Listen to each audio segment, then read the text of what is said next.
ఇళ్ల స్థలాల్లో స్కామ్ జరిగిందన్న పవన్ కళ్యాణ్ ఆరోపణలపై మంత్రి కొట్టు సత్యనారాయణ కౌంటర్ ఇచ్చారు.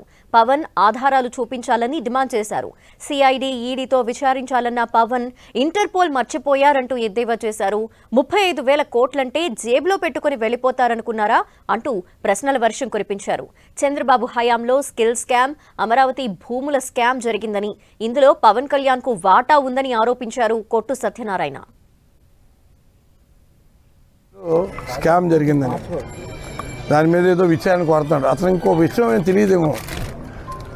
ఈ సిబిఐ, ఈడీ ఈ కాకుండా ఇంటర్పోల్ అనే ఒకటి ఉంటుంది. దీన్నే తింగర మాటలు అంటారు. దాన్నే అసలు అతనికి ఇళ్ళు ఏంటో, ఇళ్లలో స్కామ్ ఏంటో, అసలు దాని సిస్టమ్ ఏంటో అసలు పవన్ కళ్యాణ్కి తెలుసా? 31 లక్షల మందికి ఇళ్ల స్థలాలు ఇస్తే నువ్వు అక్కడ బాబు 35,000 కోట్లు దోచేశారని కేంద్రానికి రాయడానికి ఏం శరం తప్పిందే? నీకేమన్నా ఏం మాట్లాడుతున్నావు నువ్వు? 35 లక్షలు దానికి ఆధారాలు చూపించు. అప్పుడు నీ తెలివితేట అంటే అసలు నువ్వు రాజకీయ పార్టీ నాయకుడిగా ఉండడానికి అర్హుడో కాదో ప్రజలు నిర్ణయిస్తారు. హౌసింగ్లో స్కామ్ జరిగిందని దాని మీద